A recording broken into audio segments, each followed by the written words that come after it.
शहर के जाने माने रईस हीराचंद और उनकी पत्नी सुजाता की चमचमाती महंगी कार बंगाल की एक पुरानी बस्ती की सुनसान गली में एक बेरौनक से पुराने मकान के बाहर आकर रुकती है। सुजाता, ये तुम मुझे किस जगह लेकर आई हो? ये तो कोई गरीबों की बस्ती लगती है, यहाँ ऐसा क्या है? हीराचंद की कुछ भी समझ में नहीं आ रहा था कि सुजाता उसे ऐसी अजीब सी जगह क्यों लाई है, जिस मकान में दिन में भी अंधेरा दिख रहा था और धुआं उठ रहा था। आप मेरे साथ अंदर चलिए, सब समझ जाएंगे। यहाँ हमारी हर समस्या का समाधान मिलेगा।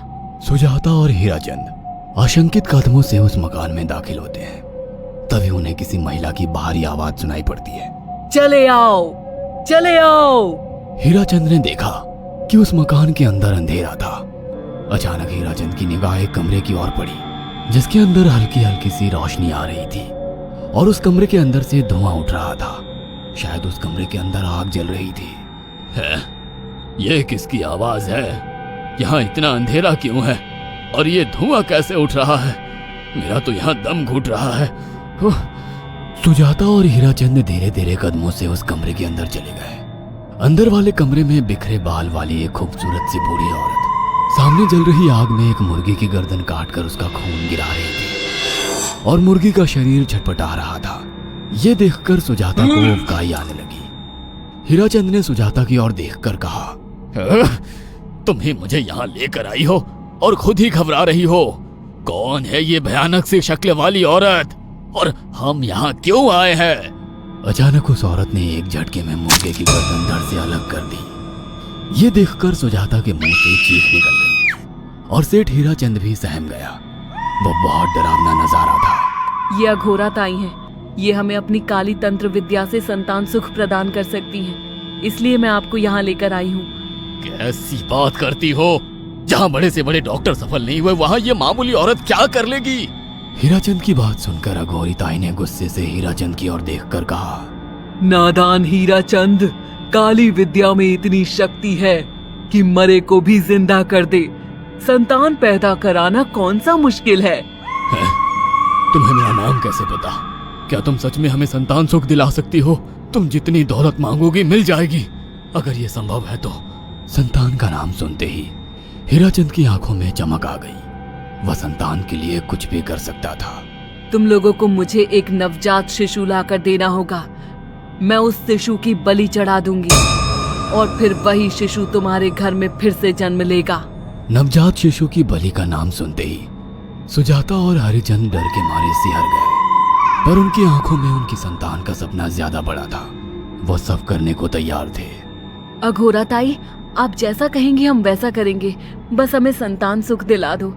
बिना वारिस के हमारी दौलत किस काम की? संतान सुख के लिए अंधे हो चुके सुजाता और हरिचंद अपनी नौकरानी शीला से एक नवजात बच्ची चोरी करवा के अघोरी ताई को दे देते हैं।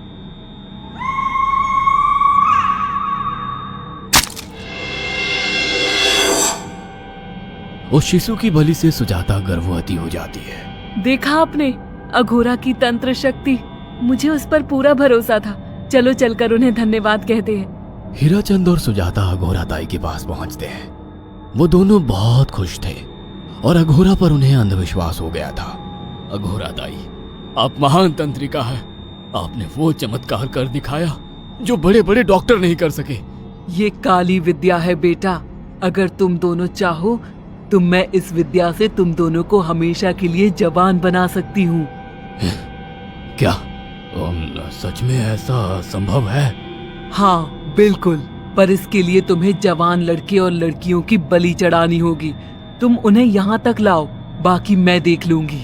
जवान रहने की लालच में अंधे सुजाता और हरिचंद एक अनाथ आश्रमों से हर रोज एक लड़की या लड़के को गोद लेने के बहाने अघोरी के पास बलि चढ़ाने ले जाने लगे।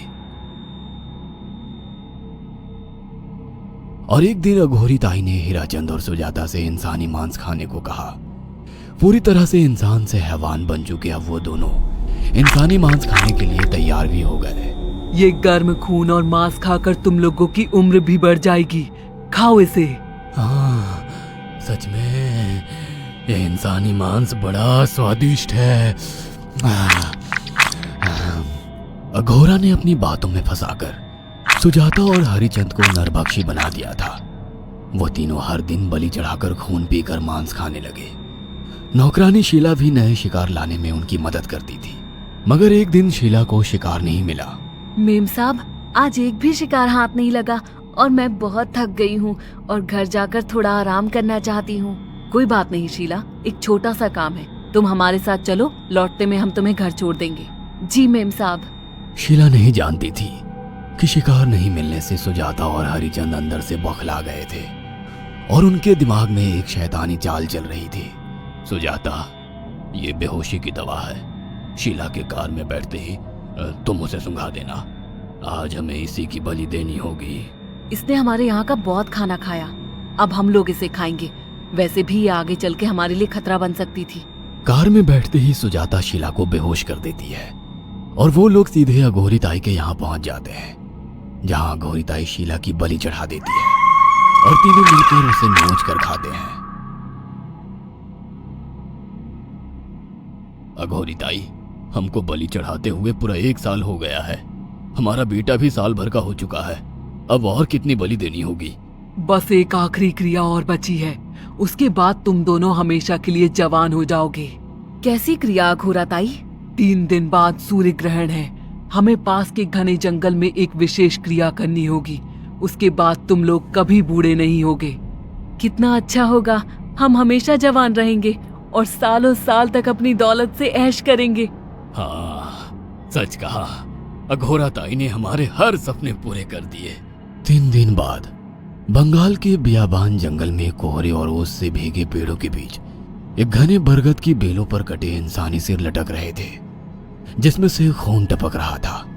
काले जादू का सामान भी रखा था। कितनी भयानक जगह है ये, हर तरफ कटे हुए सर लटक रहे हैं। थोड़ी देर में सब समझ जाओगे, बैठ जाओ और मेरे साथ ये मंत्र दोहराओ। अघोरा, ये किन लोगों की कटी हुई गर्दनें हैं? आप यहाँ क्या करने वाली हो? हीराचंद की बात सुनकर अघोरा जोर जोर से हंसने लगी और उसने एक शैतानी हंसी हंसते हुए हीराचंद की ओर देखकर कहा, तुम जैसे ही लोगों ने अपनी इच्छाओं को पूरा करने के लिए इन लोगों की बलि चढ़वाई है और फायदा उठाया है। अब तुम दोनों आंखें बंद करके यहाँ बैठ जाओ और मेरे साथ मंत्रों को दोहराते जाओ।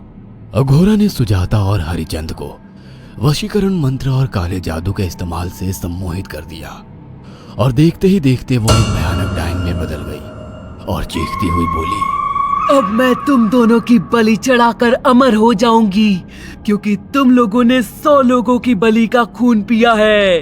देखते ही देखते उस डायन ने फरसे से एक एक करके सुजाता और हरिचंद की गर्दन काटकर जल रही आग में बलि चढ़ा दी और उनका गर्म खून पीने लगी। जब तक तुम जैसे मूर्ख और लालची लोग अपने फायदे के लिए दूसरों को मेरे पास लाते रहेंगे, मैं उनका फायदा उठाकर ऐसे ही उनकी बलि चढ़ाती रहूंगी। दरअसल अघोरा एक डायन थी और अपना स्वार्थ पूरा करने के लिए उसने हीराचंद और सुजाता की लालच का फायदा उठाकर उनकी भी बलि चढ़ा दी। बुरे काम का बुरा ही नतीजा मिलता है।